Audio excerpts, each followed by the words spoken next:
Thank you very much, Eva, for that presentation, and AfriCOG and all the organizers. Thank you very much for this chance to speak about security. My name is Godwin Murunga. I teach at the University of Nairobi. And I think Eva has properly laid down the ground to make a very, very simple point. And the simple point that we need to make is that security provision is not an event. We can't come and have this event here and then get all the strategies right and then we move on and we are done with security. Just like governance is not an event. You don't wake up, solve all the governance issues and then move on to concentrate on others.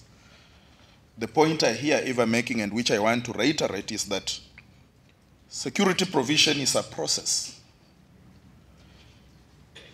And the actual challenge of security provision must be that the security actors must always be a step ahead of those who want to cause insecurity. And I think the challenge we have in this country is that the security providers are not ahead of those who want to cause insecurity.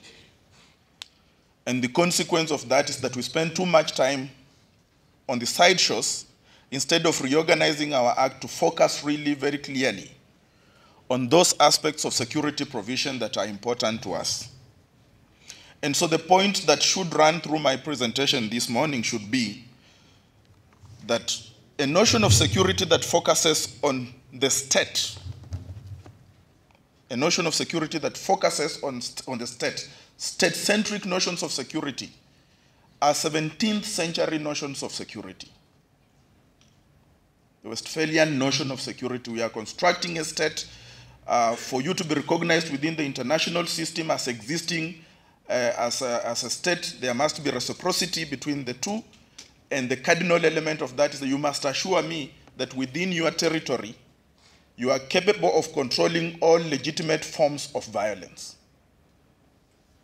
It's a 17th century notion, mostly.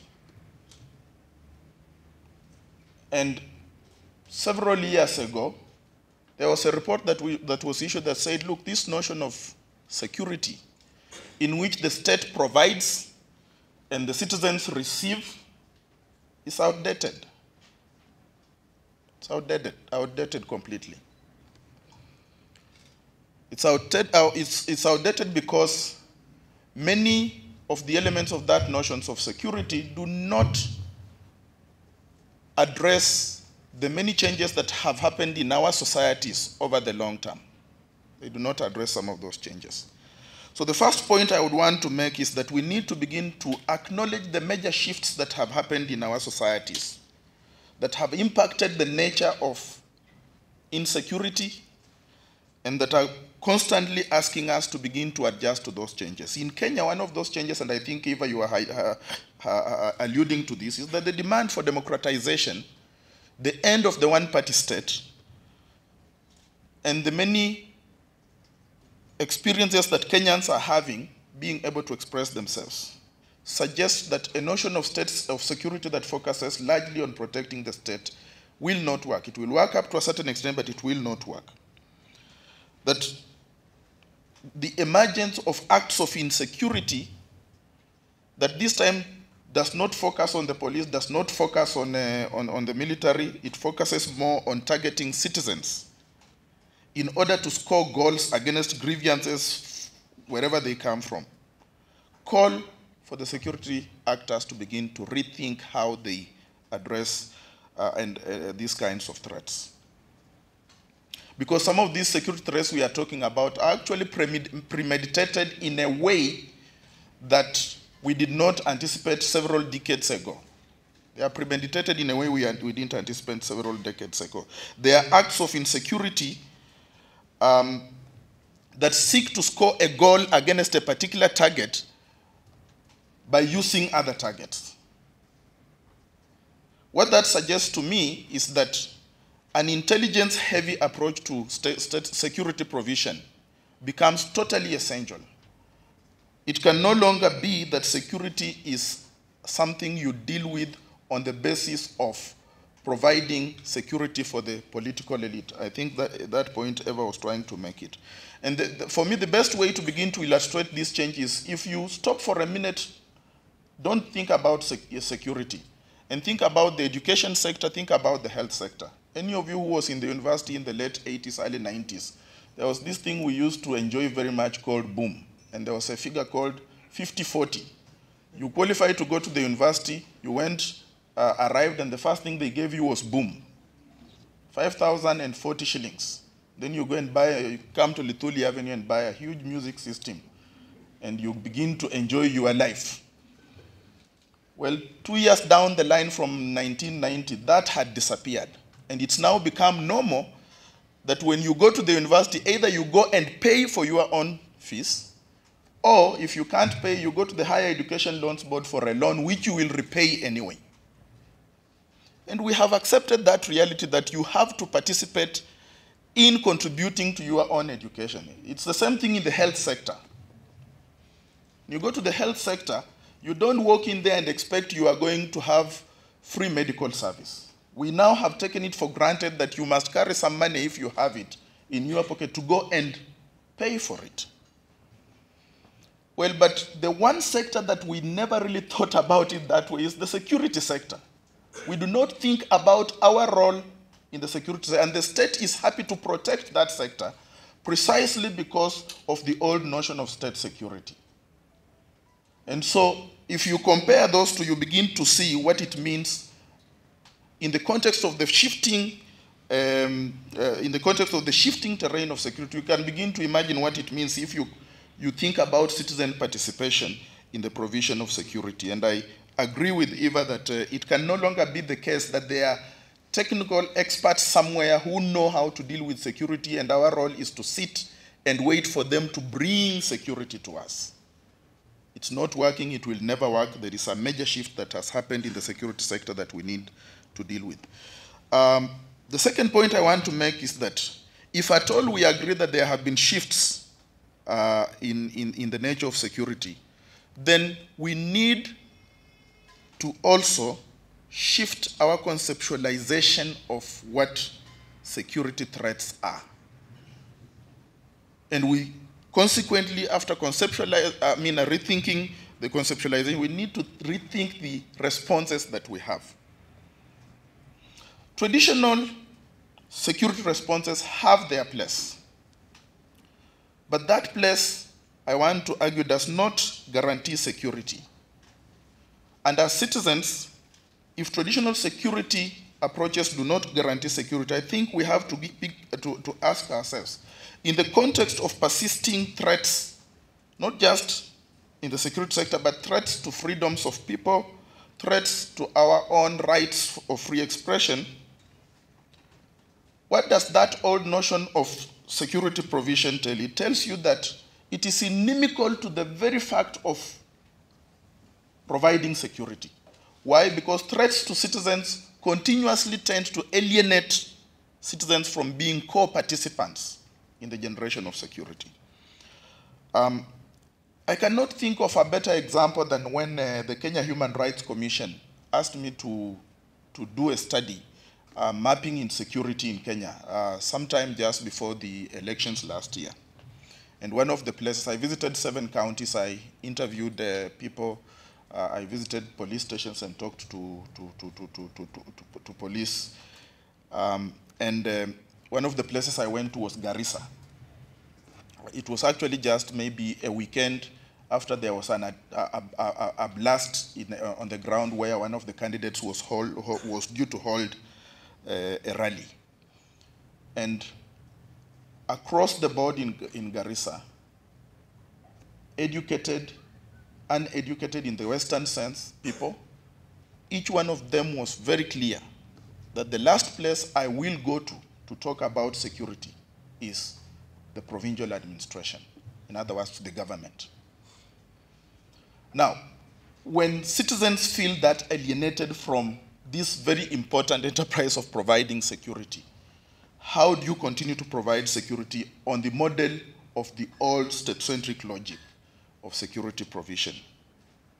So my point here is that whatever responses we want to give in relation to security, alienating citizens is a dangerous way to proceed. And here I think that context matters a lot. Context matters because citizens constantly are evaluating everything government is doing, everything the security sector is doing, everything civil society is doing. Perhaps one of the mistakes we make in our country, especially in civil society and in government, would be to assume that citizens are not constantly evaluating the actions they are seeing. They are always evaluating. And if at all we want to accept that citizens are always evaluating, I agree with Eva's point that tapping into the knowledge, tapping into the practices that communities have put in place in order to secure themselves, in order to make sure that communities across the board are secure, is a very important way of beginning to rethink and conceptualize security, so that these processes that alienate citizens become less and less of a fact of life. And I think that this point need not be mentioned only to other sectors. It needs to go directly to the security sectors. How do you continue to provide security in a context where the enjoyment of democracy is continuously being desired, continuously being cherished, and continuously being asserted? And I don't think we have dealt with that point at all. That across the board, if, say, you grant me today that I'm the staunchest supporter of the Jubilee government, if you take that position, and you ask me to cede my right of free expression, my right of movement and all that in the interest of security, and then 10 days, 1 year along the line, insecurity does not end, but my right to freedom has disappeared. If even I'm the staunchest supporter of the Jubilee government, say, I will have to make a calculation about where my gains are. And so the dilemma we have in relation to security is that society is continuously democratizing. People are continuously liking the fact that they can enjoy their freedom. They can parody the president, they can say things about anybody within the confines of law, for instance. They are enjoying that. And they are not willing to cede that unless the gains on the other side would outweigh the kinds of freedoms they enjoy. And the point I want to make here is that that very fact, for me, calls on the security sector especially to begin to rethink how do you strategize to provide security in a context where citizens love their new freedom. The democratization process is one thing that I suspect is not going to be rolled back easily. We are not going to become a developmental state in the context of an undemocratic developmental state, as examples that you can think of for yourself. But the point I'm making there is that if we can't become that, but we still need security, then we have to find a way of beginning to reconcile these things, and I'm not too sure that we've done very well as a country to reconcile some of those things. There are several indicators, which is my third point, there are several indicators of the continuing tension between the continuing democratization of society and the resistance of the security sector to accept that reality as the new reality. And I think that resistance on the security sector inadvertently or advertently is contributing to insecurity in our country. So we draft a new constitution, we agree that it's the best thing that ever happened to us. Somebody sneaks into the government printers and wants to insert a caveat in the Bill of Rights to say, subject to state security. Obviously, this is somebody who has a huge problem with the fact that our society is democratizing and that people want to continue enjoying their freedom. Of course, the state response to the bombings that happened in Garissa is another point that I have highlighted, which begins to indicate to you that there is a heavy resistance to some of these changes that are happening. Eva made this point, but I want to reiterate it, that there is a relative silence when insecurity is happening in what you would call low economic zones of the city or of the country. So if it happens in Garissa and continues happening in Garissa, not a problem. The Red Cross can deal with it. But the minute it hits at the heart of where we go to shop and where we go to have fun and watch movies, then not only is it a national problem, it becomes an international problem. When the little girls in Nigeria disappear, nobody pays attention until people begin to protest, and then the states move in. And that criminalization of poverty is a continuing indicator that Those who are concerned about security, those who need to deal with insecurity, are not paying attention to certain segments of society. The only problem is that you cannot territorialize insecurity.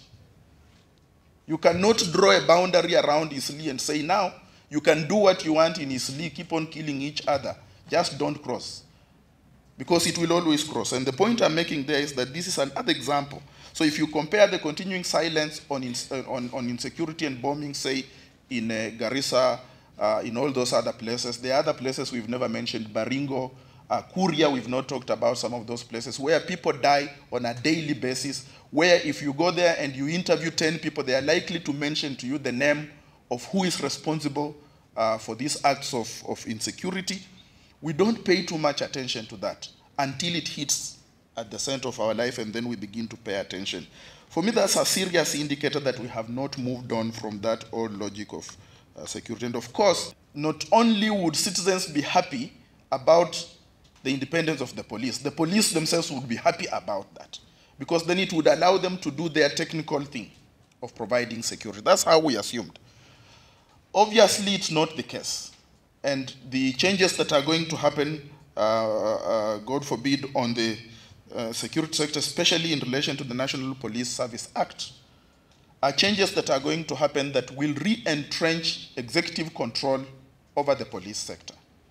I have tried to figure out how that is a solution to insecurity in this country, and quite frankly, I cannot come up with any sufficient reasons to think that that is a better alternative. And I only say that because if you look at the Constitution, the highest security making body in the country involves not just the president as the chair, but really as the person who sets the agenda. And all the key institutions within the security sector are represented there. And a larger number of people to that, the National Security Council, are actually people who in some way are endorsed by the president before they get elected. And so the security, the apparatus of security in Kenya is actually a pyramid kind of, at the top of which is the president. And so I cannot begin to figure out how reintroducing executive control over the police, for instance, facilitates the provision of security, other than making things very complicated and congesting, say, the agenda in the executive. But those changes are things that we are not paying attention to. And in a sense, they are threatening to roll back some of the gains we have achieved over the last 2 or 3 years.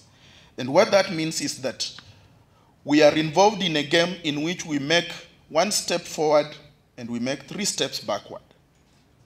And often the 3 steps backward happen when all of us are busy wondering about the tight skirt of somebody, or the pot-bellied whatever policeman and things like that. That's when those changes are happening. And I think we need to get extremely worried about those things, and not just get worried, do something about it. Because the genius of the Kenyan Constitution around security was how it constructed the police service to act simultaneously independent, but also with an amount of civilian oversight. That was the genius of that Constitution. And if you walk around and interview people, they will tell you that the notion of civilian oversight is good because it begins to balance out within the security sector itself, within the police system, for instance. It begins to balance out some of the issues that are built into that system. It begins to provide breathing space, for instance, for a policeman in a remote place in Kuria who cannot go to court the following day to to provide evidence in a case and come back the following day.